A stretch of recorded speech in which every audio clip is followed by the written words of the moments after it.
Welcome to Chinwag Tuesdays, your passport to a world of language and culture. Hi everyone, welcome back to another episode of Chinwag Tuesdays. I'm Amanda and today's special guest is Emma. She's another Aussie teacher from Perth and you might know her from English. Thank you for joining me today, Emma.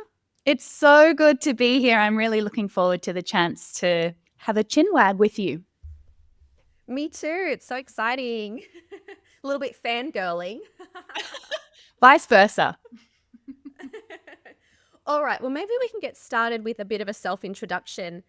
What inspired you to start your channel, English? I did have a look at some of your earlier videos and I think it was food related. So I'm going to just assume it's that, but please tell us more about how you started, what inspired you, and how did it evolve into a hugely successful platform? It is quite a story, actually. It is I'm all ears. quite an interesting start because when I started the channel, I was actually teaching English in Vietnam. And I was teaching in a traditional language school. I had adult learners. They would work an entire day, 6 days a week, and then after work show up to language classes at a very traditional school that was actually designed for kids. So all of the desks were really tiny and there was colorful stuff all over the walls, and they showed up exhausted after an entire day's work, but they knew that they needed to work on this. They needed to improve their English, to improve opportunities for themselves. And I wanted to give them an experience that was outside of that classroom. I wanted to help them feel what it was like to be following around a native English speaker and sort of benefiting from some of the conversations, some of the different contexts in which you might run into a native English speaker or another English speaker. So when I started the channel, it was quite literally for the 20 or so students that I had in a classroom in Vietnam. And I had a little handy cam that I would just take around with me to like restaurants or when I was hanging out with friends, or even like if I would order takeaway, I would just sit there and have a chat and film myself and share it with them as if so that they could watch it when they had time and see some of the things that I was getting up to. And yes, it was about food, primarily because food is such a connector. It is the place where we often have time and space for chatting and conversation. It is something that we can all relate to and share things about. So it's a great kind of ice-breaking opportunity. And so that was the concept originally behind the channel was and I love food. I mean, every time I go to any different country or culture, for me, it is always about trying different dishes, learning more about traditions and flavors and things like that. So it seemed to marry in my mind anyway, in a nice way. But like I said, this channel was for like 20 students or so, but super quickly, like overnight, there was 1,000 views on this video. And I was like, initially, super uncomfortable about that. I was like, who are all these people who are watching me as I'm eating my dinner? Like, what is this? And I had this kind of out-of-body experience where literally by the end of a week, there had been like 10,000 people who'd watched this video. I was like, this is weird. Like, this is strange. I don't know what to do with this. But I thought, well, this is kind of interesting as well. Obviously, people kind of like this experience. And I began to realize that I had this skill of engaging with people through my teaching style, but also through online video as a format that I was playing with. And I was editing all of these videos myself and learning a bunch of new skills. So it was kind of cool and a bit of an experiment for a while. But I'm not joking in any sense of the word. It took me probably close to 6 months to even understand that I could switch on monetization and actually earn some money for these videos. Like Yeah. YouTube Wow. was not, I mean, we're going back 8 or 9 years or like longer, but it was not even something in my head. I didn't know much about the platform. I didn't know what the Yeah. opportunities were. And so therefore had no intention of it growing or becoming the platform or the channel that it did.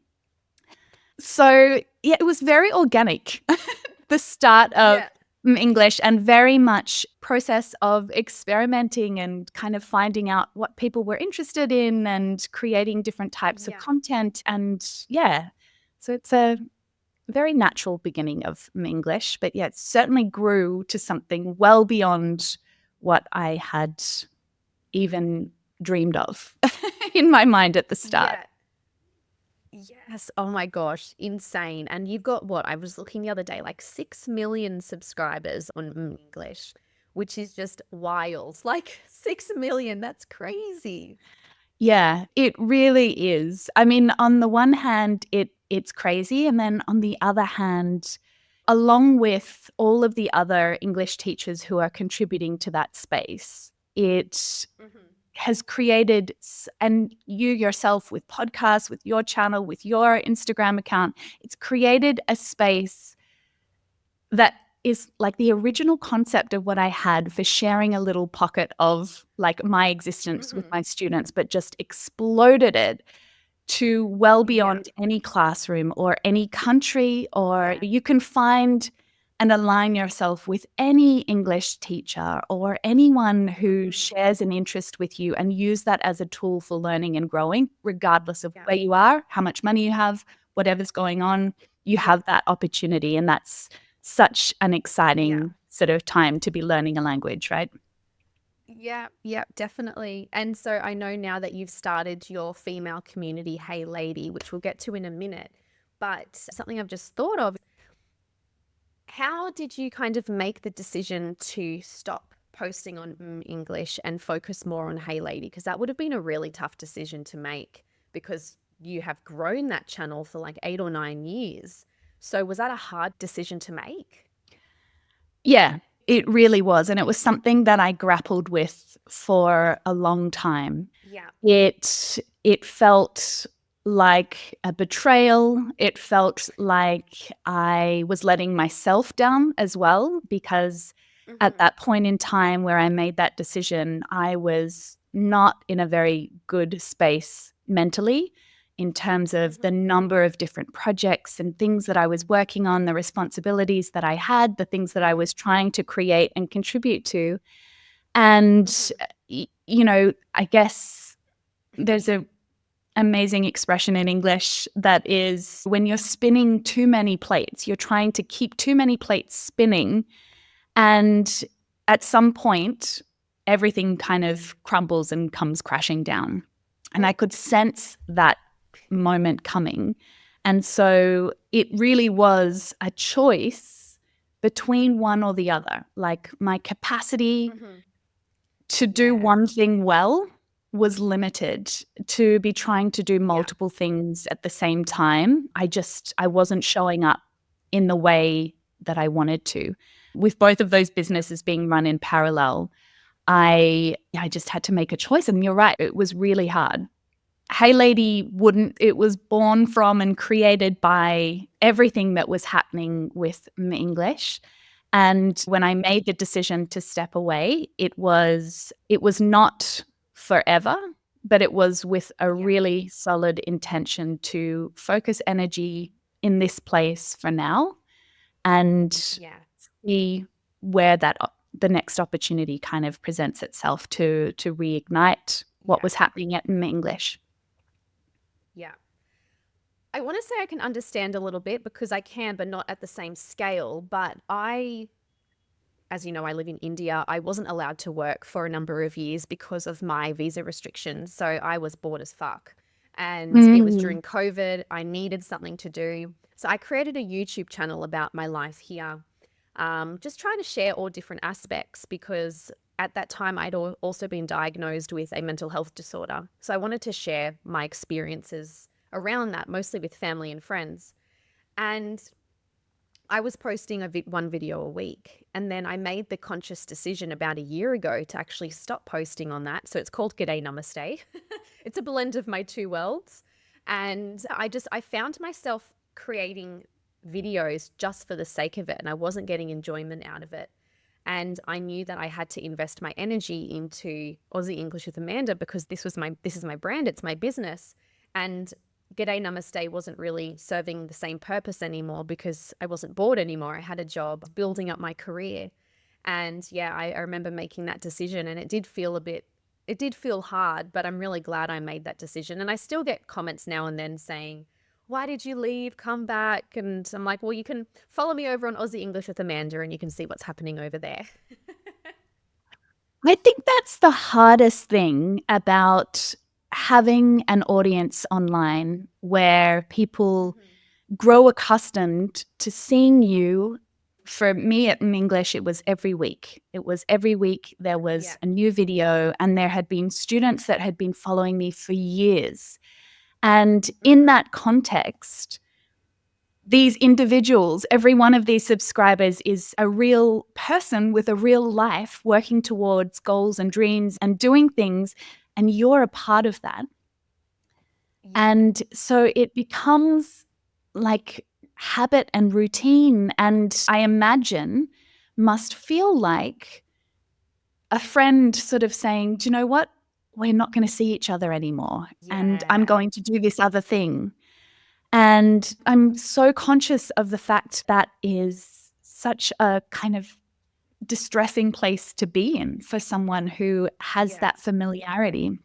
And making that decision to step away was also acknowledging that I'm going to be letting a lot of people down, and that where I'm going and what I'm doing next is really exciting for me, and I'm such a relief for me personally to be able to consolidate my time and energy into this project, but then also acknowledging the sort of pain that exists over there in making that decision. It's really hard. And I think you mentioned that you sort of got lost in the way that you were creating content and asking yourself, like, what am I doing this for? Like, what's the point of this? And that certainly was a big motivation for me to reconsider what was going on, because English, there was a period where it really started feeling inauthentic. Like I was showing up because everyone was expecting me to, not because I really wanted to. And that grind of producing content every week and coming up with different ideas and showing up in a video format and being this teacher to 6 million people, I really started to feel like I lost who I was and how I was showing up in the channel, like trapped in that kind of cycle of content production that was just ongoing. And so when that happened, it really started to conflict with my values and who I am. I'm the type of person who is very honest, I would like to be true and genuine to myself. And when I could see me showing up on these videos for the sake of showing up and teaching something, it just didn't sit well with me at all. And so that was kind of what drew me to make the change. Yeah, I was actually just going to ask if you can actually, if you ever rewatch those videos and you can see in it that you feel like you can tell that it's forced. You can personally, maybe others can't, but you can tell that it's forced, because I don't like watching those videos of mine knowing that I've just pushed this out for the sake of it. Yeah. And they're the ones that get lower views, me personally, because I think people, maybe you've kind of manifested that. You're like, oh, it's not feeling very authentic, so it's not going to do kind of well. Yeah, that kind of mentality. absolutely. Because it also comes to how you show up in front of the camera as well. And it got to the point with me where I had a day full of lots of different projects or meetings, and I had to film this video because I needed to get it out next week. And so it was like, back of your mind. Yeah. It's just not the way that I like to show, not the way that I thrive, and doesn't produce the type of content that I really want to be putting out there. And so, super tough decision. But Yeah. right now it still feels like it was the right one to make. And Yeah. Hey Lady certainly benefited from having that Yeah. switch in my focus as well. Yeah, perfect. Well, which leads us into Hey Lady now. Perfect timing. So, what did kind of lead to that transition? It sounds like that you had this project idea anyway. So, what kind of led you to transition from English to Hey Lady, this wonderful women only community? Yeah, it was something that kind of happened over many years. So it was probably only a couple of years into English where I started the very beginnings of Hey Lady, like a little seed. It was Yeah. a free Facebook group, and started connecting with women around the world learning English as a second language and learning from them and understanding from them what they needed in order to thrive, in order to build confidence, Yeah. in order to develop fluency in a way that was authentic. And so when I started that, and I was managing that concurrently with English for many years, actually, and it was only at the point where we were very lucky to receive some investment behind Hey Lady, and we started to build our own software. So not many people realize this about Hey Lady, but it is a platform that we are building, custom building for our members around the experiences and the learning opportunities that they need in order to develop confidence in as an English speaker and to be able to practice the skills and gain the experience that they really needed in order to uh, you know, use English confidently in lots of different conversations and contexts. So that kind of was when Hey Lady really started demanding a lot of additional time from me. Our team started growing.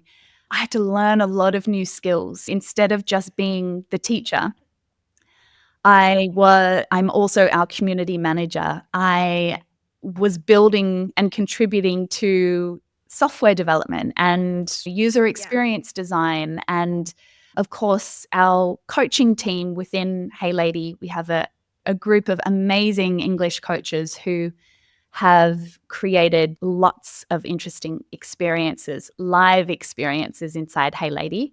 That's definitely where we focus our attention and energy on, is about showing up and participating and getting that guidance as you are doing, as you are speaking, as you are meeting people in different kind of contexts.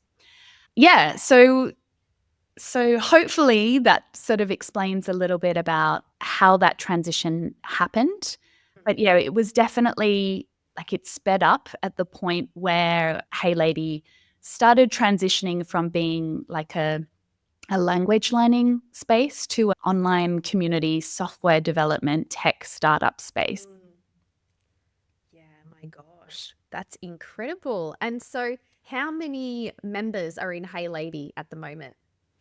At the moment, there's about 1,600 women from over Jesus. 120 different countries. So it's a Incredible. really diverse and interesting kind of space to be surrounding yourself with other English speakers from lots of different walks of life. We have women who are retired, women who are students, women who are in the midst of their careers, in the midst of motherhood, in all of these different kind of life phases. And it always creates, and of course, 120 plus different cultures and backgrounds and perspectives to bring to each conversation. And it always creates such an interesting, dynamic environment to be speaking in.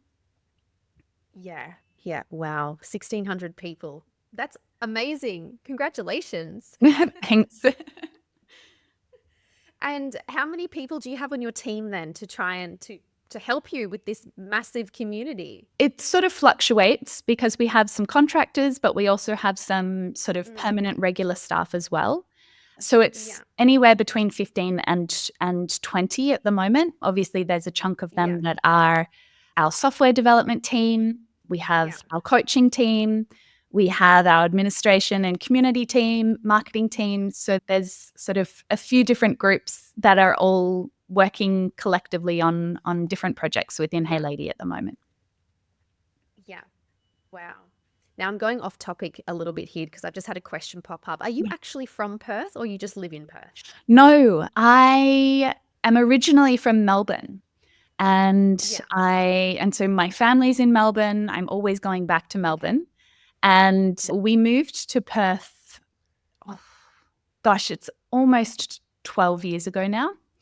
And we just fell in love with the lifestyle here, the weather here. Yeah. We have such an amazing group of friends. I live in Fremantle, and Freo has a very cool vibe. It feels kind of similar to where I'm from in Melbourne. And I think when 12 years goes by, the friendships that you've invested in, the lifestyle that you've kind of built and become kind of familiar with, it feels really hard to leave. I'm not sure if the pull to go back over east, which is what all people in Perth just refer to anywhere else in Australia, either as up north, down south, or over east. That was something that, and it's so nondescript, it doesn't even matter where, it's just over east somewhere. Yes, But true. yeah, it's hard to sort of see us leaving Perth now. So yeah, we love it. Yeah. My sister lives in Perth, so I actually was in Perth start of December. So I went over to Rottnest Island and I was in Fremantle for a little bit. Beautiful, loved it. My sister's also been in Perth for a bit over 12 years as well. But yes, so I don't think she'll be moving back over east anytime soon either. She's got her partner, he's from there. They've got their kids, they have their life settled. So, but yeah, it is a beautiful place. This time around, it was probably my third or fourth visit to Perth, and it was the first time I actually got to go to the beach and went swimming. And the water's way colder than the east, though. Oh, I don't know if it's compared to Melbourne. Oh, it was freezing. Not compared to Melbourne, but definitely compared to Brisbane. Yes. But actually, that like in December is around the time when the currents start to shift, and so the water at this time of year is certainly much warmer than it was probably at the time that you got here. But it's still it's a refreshing thing to do here in Perth. Yeah, for sure. I definitely agree to that. Yeah. I just randomly thought of it because I interviewed, do you know English with Max, the other YouTuber? Oh, yes. I interviewed Max last year and she told me that she was in Sydney. I assumed she was from Sydney, and mid-conversation, it turns out we're from the same small hometown in New South Wales. Oh my And we had no idea. What And we went to the same high school and everything, but we didn't cross over. Yes, I know. Wild. So that is, I love it when those things happen. I love it when you just happen to be in a place where you least expect someone to pop up. I love it. I know. Yeah, and like our reactions were live. I was going to cut it out because I'm a bit of a swearer and I did have a bit of a moment. And then Max is like, no, leave it in. It's funny. So yeah, I was just thinking of that. I have a question for you now because I also tend to be a bit of a swearer amongst friends and things like that. And I have had some very interesting conversations inside Hey Lady. We have a group for all of the women who are here in Australia. Migrant women who are going through the experience of moving to a new country, sort of different challenges relating to accent, culture, things like that. And so we're often kind of catching up and sort of talking through different scenarios or different things that kind of happen in day-to-day life.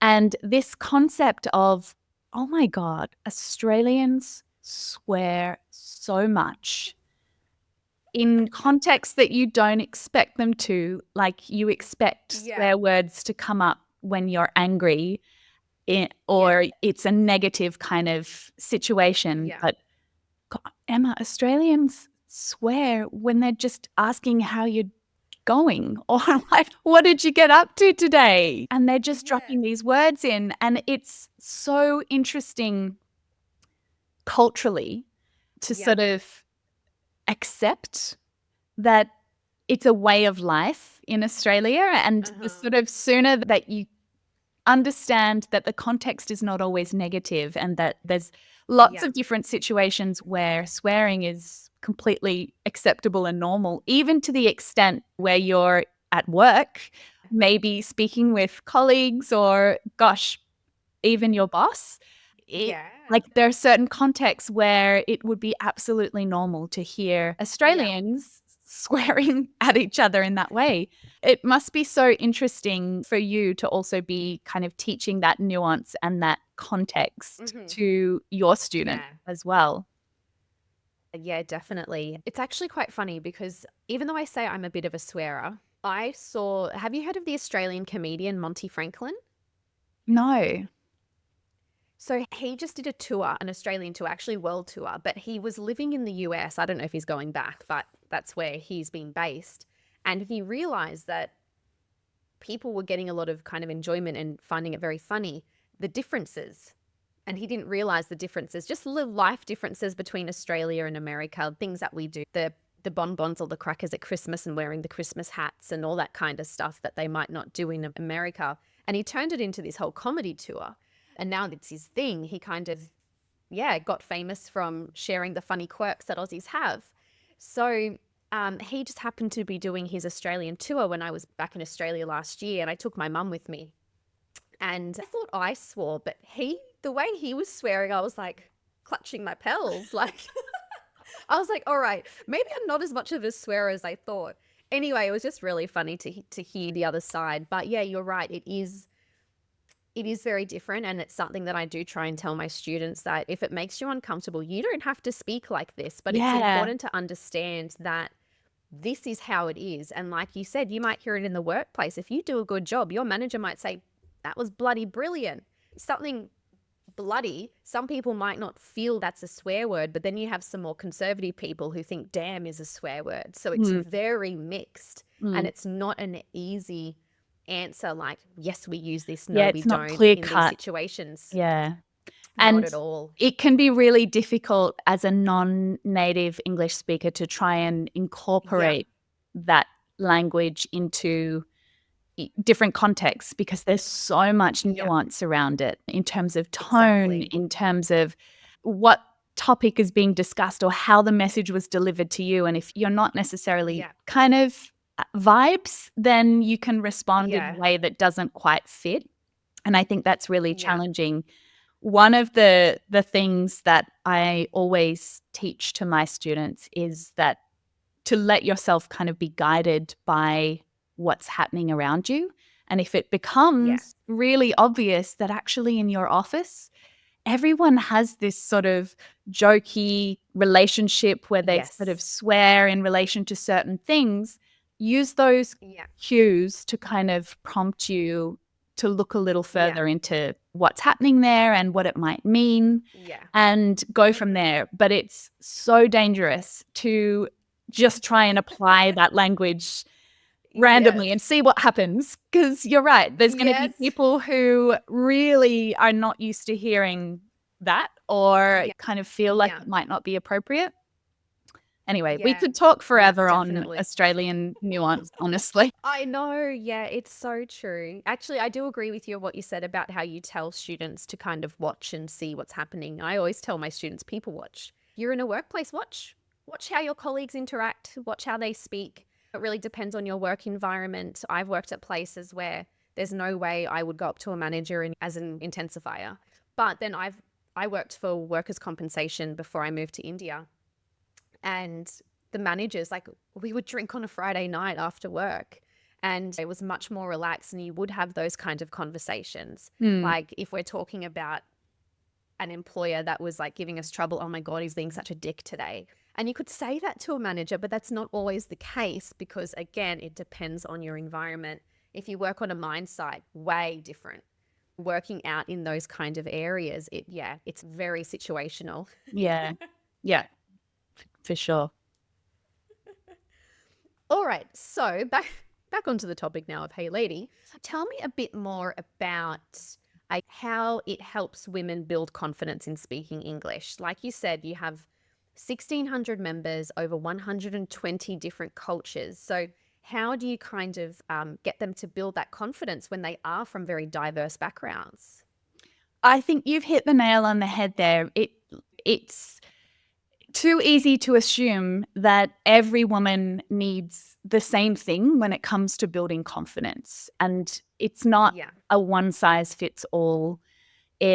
Everyone comes with their own experience, and experience massively impacts confidence and your ability to Yeah. sort of show up and participate and sort of back yourself.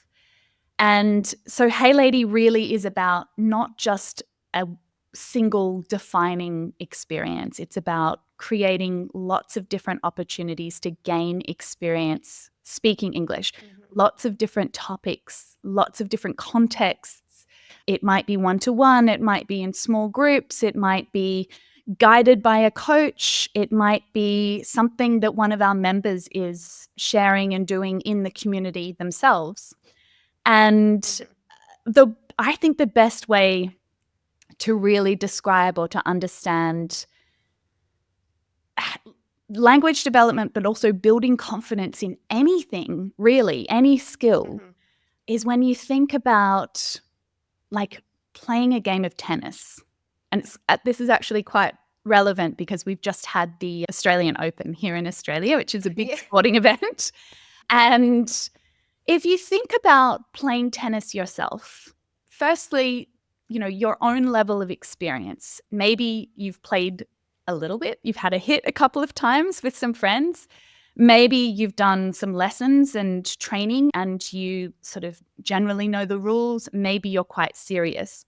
But I would say that whenever you're showing up to play tennis, it's great to have those moments where someone more experienced than you, or even a professional, is telling you, hey, you need to just adjust the way that your hand is on the racket, or stand with your feet like this. It's going to give you better balance. And that's so helpful and so integral for your development. But then there's all the in-between times where you don't need someone standing there telling you, hey, don't do that. Do this differently, change this. You actually just need to develop experience, and you need to feel what it's like to hit the ball. You need to feel what it's like to sort of have the ball come back at you and learn how to move across the court. And the best way to do that is not with Roger Federer, who is going to make you feel like you suck and that it's embarrassing and that it's humiliating to have a ball coming at you at 200 kilometers an hour and to be trying to hit it, because there is absolutely no way that you can do that. It is so much more enjoyable to be having a hit with someone who's sort of at a similar level to you. Maybe you sometimes play with a friend who's a little better. Sometimes maybe you play with a friend who is not quite as good as you, but they're learning and developing as well, and you get to teach them for a little bit, and that helps you to reinforce the knowledge that you have about the game. And so this kind of analogy is really what drives Hey Lady, is that Hey Lady is not a course or a program where there's a coach or a leader who is defining every opportunity where you get to experience and practice speaking in English. It's about lots of different opportunities to engage, and that means for yourself also opportunities to start to control or manipulate the way that you get to experience English. And what I mean by that is if you really love talking about how to you create these amazing desserts, and you love talking about cooking and learning about different kind of desserts in different countries, you don't need to wait for someone to come up with this idea of saying, I'm going to teach you about this other dish in another country. You can create that experience inside Hey Lady by hosting a little conversation, maybe with another 4 ladies, and invite them along to share your passion and your interests and sort of contribute in Yeah. that way. And so what we do at Hey Lady, there's certainly the English language development side, and our coaches are there guiding our community through conversation topics, through recorded lessons, but also live lessons and live conversations. And then there's this sort of other dynamic inside Hey Lady, which is where our members get to start taking control of their experience of English. And we have these amazing sort of opportunities. Like one of our members, Pavlina, is a singing coach, and she moved to Canada and she really wants to start teaching online, but in English. She doesn't do that at the moment. Yeah. And she really just needed to gain some experience of what is it like to be teaching my classes. I teach them all the time in my language, but here I need to sort of work out how to teach this in English. I need to know what people are going to ask questions about or how I respond to them. And so she was hosting these little group sessions inside Hey Lady to gain that experience so that she could then develop her business in a way that meant she could start inviting English-speaking customers or get English-speaking students into her classes.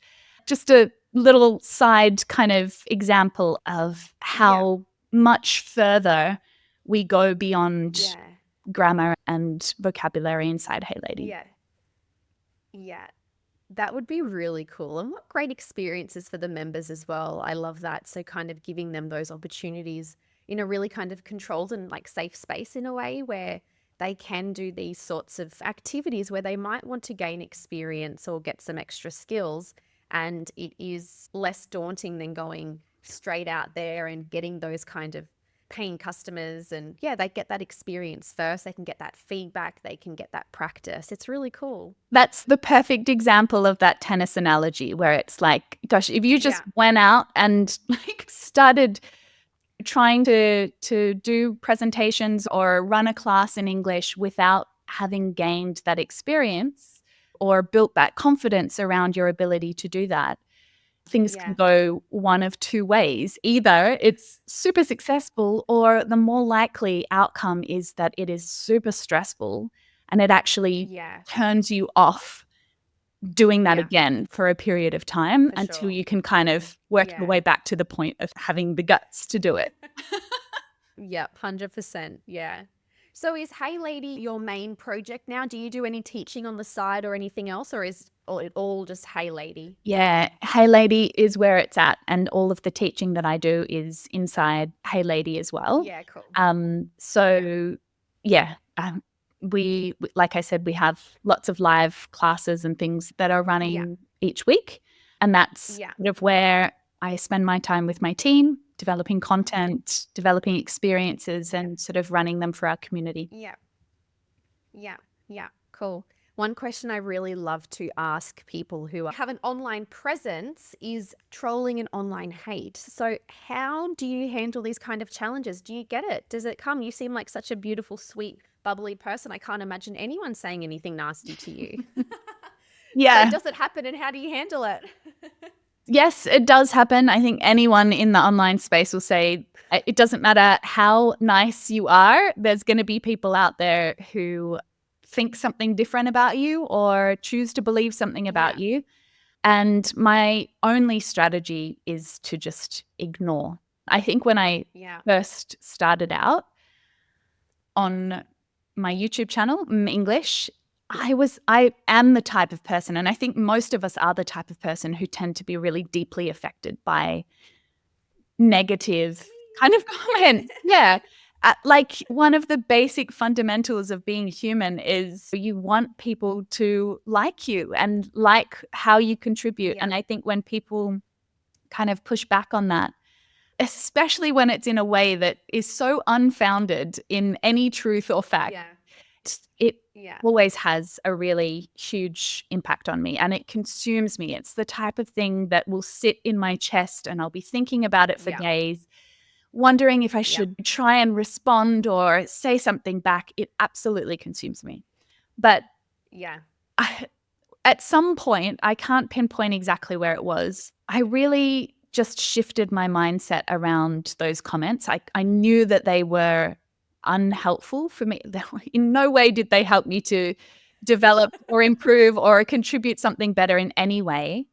And I Yeah. came across this quote that I think it's attributed to Denzel Washington, but it's is that no one who is doing more than you will ever criticize you. Only those people who are Oh, I've doing heard less this than quote. you. Yes. And I really Yes, found true. I found that to be like so helpful, because you're absolutely right. Anyone who is doing something that is equal to or better than what you're doing, as in they've had more experience, they're doing this thing, they are never going to be the ones who show up and criticize you in some way. It's always going to be people who are Yeah. doing less. And for me, Yeah. that was really important to keep in mind, because I think the context of all of those comments is something to really think about. Know what is going on for that person in their life, or what has happened around the moment that they wrote that comment. And I just prefer to believe people would never show up in that way and say that to you if they actually knew who you were, or if they really paid attention to what you were trying to do. It's only ever people who they don't have any connection to you, or they're intentionally there to try and stir up trouble. And I had this one persistent commenter on the YouTube channel who I still have it like burned into my soul, who just said some stupid comment like, "I can see your pimple on your face."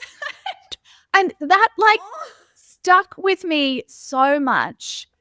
And I was so like humiliated by this one foolish person. And I let myself be affected by it to the extent that I became quite self-conscious about showing up on camera if I did have a pimple. Like, how dumb is that? And how, like, the 99.9% of the people who are showing up because they genuinely want to learn from me, this does not. And that's the whole point, right? Those negative comments are the ones that stick with you. But there are thousands of others who are really supportive, who your work is genuinely helping and contributing to their improvement. And for some reason, our mind just skips right over all of the positives and we hone in on the negatives. I'm curious to ask you the same question, though. Have you received inappropriate comments, online hate, or anything else? Like, is it about your Australian accent? Is it about like inappropriate kind So of many comments? different things. Yeah, honestly, because I've got G'day Namaste and Aussie English with Amanda, both Instagram and YouTube.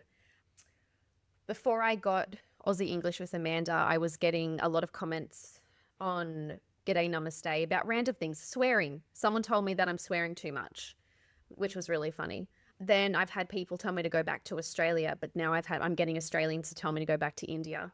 Just recently, and something actually I remember this social media coach saying is that he never checks comments on his viral videos, because when videos go viral, it's never the intended audience that it's reaching, and it's never people who know what you do. So there's going to be those kind of comments, and I definitely have a habit of like, it depends on my mood. Like if I'm in a bad mood, I will reply back and like be a bitch back. If I'm not feeling it, I might just delete the comment, block the person. One thing Instagram does really well, which I hope they don't take away, is you can block certain words. So if there's a word that you find is really triggering for you or people are using a lot of, you can add it to that list. You will never see the comment. It never gets made public. I've had to do that on G'day Namaste. I posted a reel coming back to India. The comments, Emma, were disgusting. I had comments saying people assumed I'm Indian. And they're like, go back, like Indians stink, it's dirty curry munchers, and it's all Australians. So I've actually had to add blocked keywords, curry muncher, parasites, Oh, fuck off, you parasites. Yeah. And that was really hard for me, not because like I'm not Indian, obviously, but my husband's Indian. Eventually, we're planning on having kids. Those children are going to be half Indian. Yeah, so that was really, and this was just a few weeks ago. mm, So that was really tough because it was around the same time I was getting comments on a couple of my other videos on Aussie English with Amanda. So if we go back last year, my first viral video, I do get comments. I get a lot of comments from Australians actually saying, we don't say that slang word. We don't sound like that. We don't say this. And I'm like, Australia has 27 million people with like a landmass of however much. Just because you haven't heard a word in like regional bloody Victoria doesn't mean it doesn't exist. I Yeah. can't nod my head like hard enough at this. I imagine that people react to Aussie English with Amanda in that way. I Yeah. have never really focused on Australian English, and I focused on a global audience. But for that reason, Yeah. I've also run into the same challenge whereby I'm pronouncing a word as we pronounce it here in Australia, and then there'll be people from Yeah. the US chiming in and saying, that's not how you say Yeah. that. That's not what we do. And it's like, Yeah. there is no, you don't own English. You don't own, Yes. the way that people communicate all around the world. And I think this kind of Yeah. really ties back into what I was talking about before, in that the only way that I can justify that is that this person writing that comment is small-minded. They do not have a Yeah. lot of exposure to the variations in Australian accent or in Yes. English generally, and they don't watch news that includes people with different accents. They don't see or interact with people who might do things differently to what they do. Yeah. And it's from that Yeah. place that the comment Yeah. comes. And so, with that in Yeah. mind, I can always acknowledge that they've made that Yeah. comment and that's how they feel, but that certainly it doesn't impact or affect what I'm doing and who I'm really talking Yeah. to, because it's not that Yeah. person. Yeah, exactly right. Yeah, that's so true. So, what I try to remind myself is that when people make these comments, it's usually them. It's usually a them problem, not a me problem. Yep. But yeah, very much depending on my mood of the day or how I'm feeling, I might reply something sassy back. I might just be rude back. I might just block. It's really hard for me to try and, I guess, ignore. But one thing that happens, not often, thank God, but it does happen once every few months, is the inappropriate messages from men. Mm. And I'm talking about like photos. And it is really damn hard to be a female on the internet but in saying that though, I did interview someone a few weeks ago. He's a British English teacher, and he said that he's had his fair share of inappropriate photos sent to him. So I can't assume. You can't assume. Not at all. I think it doesn't matter where you are or what you're doing, there's always going to be people who do that for whatever reason they're doing it. It's certainly for their own gratification rather than yours. But I agree with you. It's just like, and that is the very seed that started Hey Lady, is just that Good. I was getting all these sort of interactions and comments. I was either observing them in the comments of my YouTube videos, any female that was commenting on a video of mine, just instantly getting a bunch of inappropriate kind of messages, Yeah. or me getting it myself. And initially I was really frustrated because I was like, look, I'm professional and I'm showing up in this space very obviously to teach English for no other reason. And like, how dare you show up and think you even have the right or the opportunity to do that? And I started to feel like, well, I can certainly manage this. Like, I can manage this myself. I can use my strategy of just ignoring or deleting or moving on. But then I started to think about and start to learn about what that experience is like for women online. Okay, online is such an incredible opportunity for our generation and any generation to come. But there's also this darker side of the things that we need to put up with as a society. There are always going to be these trolls. There are always going to be inappropriate kind of comments from people who every one of those comments aims to or has the effect of just pushing you off your trajectory of wherever you're going. Like if it is that you are English and I'm doing this thing and I'm going to comment on this video and let my teacher know that I really love it and that I really enjoy her work. And I'm going to do that. And then something like that happens, that person, and often a female, goes, okay, that's really weird and I feel uncomfortable. I'm not going to do that anymore. And it's in those little micro moments, those little micro decisions where, at this from a female perspective, where women are often sort of just pulled off their trajectory of what they're focused on and what they're trying to work towards. And this happens in real conversations as well, with a manager who says something inappropriate to you or belittles you, or a family member who says you speak really badly. Every one of those little micro moments is shutting her off from the potential that she has inside her to speak confidently, to speak fluently, and to develop these skills and to connect with other English speakers, to build all of the opportunities that come with speaking English fluently. And I'm sorry to harp on about this, but it's something that I'm super passionate about. But it is micro moments that add up to huge consequences that can mean that someone ends up not chasing the dream that they had. So, yes, that's where sort of the concept of Hey Lady sort of originally started. It was about creating a space where you could do hard things, i.e., speak using the English language that you've been learning in a classroom for many years, and actually start doing it and interacting with other people. But you could do that in a space where you were not going to get talked over or approached in a way that made you feel uncomfortable. I mean, imagine just being able to join a conversation with some other people online who you don't have to fear going into that situation, because you know that they are just like you, that you remove all of the extra fear and pressure associated with something that is already difficult, and you're able to do it and to experiment with it and gain experience with it in a place that is safe and feels more comfortable. Yeah, for sure. So important too. And I think being able to find ways of things that you can control. So I think I've mentioned this in so many episodes now, but I will keep saying it because it's something I really try to have to remind myself.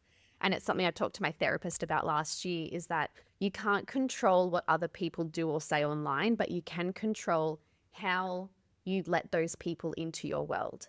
You can control how you react to that. So if that means blocking someone or restricting someone or whatever it is, joining a women's only community so you don't have to have those experiences, you have control all of those other things. While you can't control others, you can control your own actions. Right. And it's just trying to find the best way to do that. So if we just go back to the comments or like the troll comments and things, I found myself waking up in a panic, like the last couple of weeks, basically, where I'm like, fuck, what am I going to see online today? Yeah. And what I've now started to do, especially on Facebook, because my Facebook page is blowing up really quickly, what I've started to do now is if I can see that there's comments that are very repetitive, I'm just turning comments off. I don't even care. And so that's what I've started doing on some reels as well. If I'm finding that there's definitely a lot of conversations going on where people are being nasty or whatever, I'm like, oh, well, I'll just turn the comments off. I don't give a shit now about engagement or whatever, because I rather that for my mental peace. I can control this. Yeah. I can control who can comment. This is my space. Yeah. That's a really nice way to think about it, that you have all of these kind of levers or dials or things that are within your control.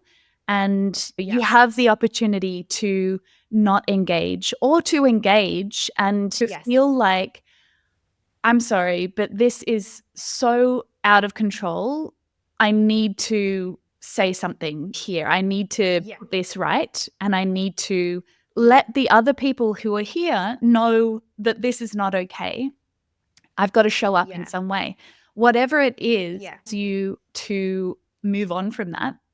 And like you say, just shut off the comments, because otherwise it's going to sap so much of your time and energy and focus. Like you say, you're waking up in the morning thinking, what is it going to be today? It's not a good place to be starting from. So I like that. I like that strategy. Yeah. I mean, I don't always follow it, but I have been trying to do that a lot more now because, I don't have that energy and I don't like feeling like waking up in the morning and going, oh my gosh, what am I going to say Right. today? And energy is the perfect currency to be thinking about in that context, because you have your energy for your students, for the amazing things that you're creating online, for all of the people who are genuinely watching what you do, are curious about what you're sharing, are finding value in what you're doing. And instantly, those people who are not worth an ounce of your time and energy are sapping so much of your creative energy, your enthusiasm, your motivation, all of that. And it's like directing that energy towards the people who appreciate it is ultimately what will help you to move through, I think. Yeah, definitely. Yes. All right. Well, just to finish up, what would you say is the most rewarding part of running Hey Lady and connecting with women from all over the world? Gosh, that's a hard question to answer. Lady is about lifting women up, and the women who are around us up create more opportunities for themselves in their lives through English. At Hey Lady, what my team does is about supporting them in whatever way we can to lift them up. And so once any of your listeners are welcome to come in and experience what Hey Lady is like. We have a free trial, 7-day free trial. So if they're interested, you're welcome to come in and experience what it's like yourself. But it is a really empowering space. It's not centralized around me or any one of our coaches. You'll notice quickly that there are superstars in our community who are our members, who spend time and energy helping and supporting each other in whatever way our members need supporting. Or perhaps it's just by hosting interesting events and spaces where our community can meet online and to practice or join a reading club or learn something, study together, all sorts of different things. So it's such an incredible kind of space to be in as you are building skills and confidence around something, because it's not really one thing. And it can kind of evolve with you as you evolve. Many of our members join Hey Lady because they need to improve their English. That's how everyone finds us, and that's what they're there for. Yeah. And through participating in different events, different live lessons, different opportunities that we create inside Hey Lady, many of our members get to a point where they start to realize, do you know what? I've got enough control over who I am in English when I show up and I meet people and I am speaking with people. I have enough kind of belief in myself to be able to share something or contribute to the community in some way.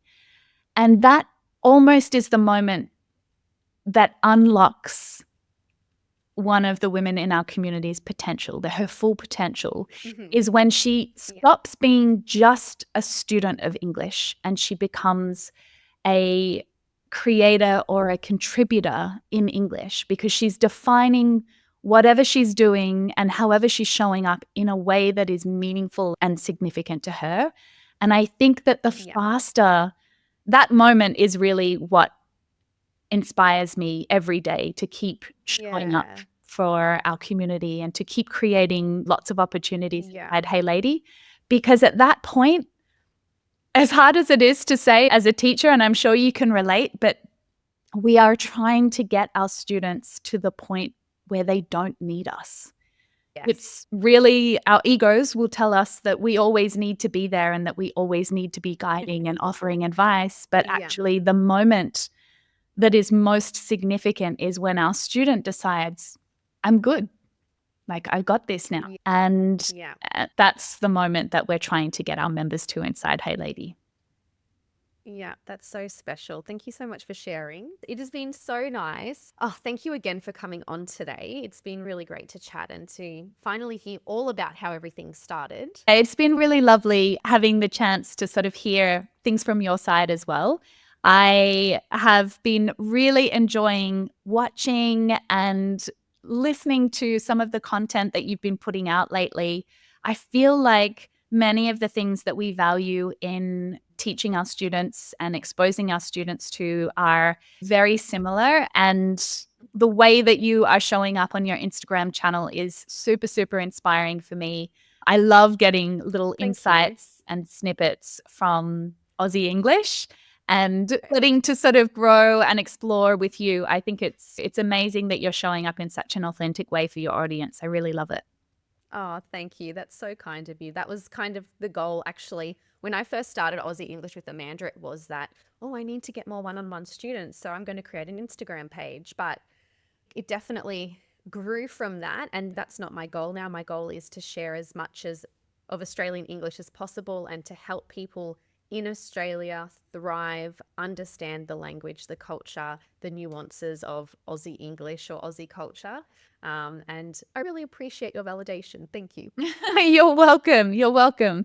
I look forward to having the chance to introduce you to some of our members inside Hey Lady, especially those who are living and working in Australia, because I think your experience as an Australian moving to a different country, learning a language is also an important part of your story that helps to validate what they're doing and the struggles that they're going through. And so I'm looking forward to that immensely. Exactly. Yeah, me too. Now, one last thing. How can people contact you if they want to know more? What's the best way to contact you?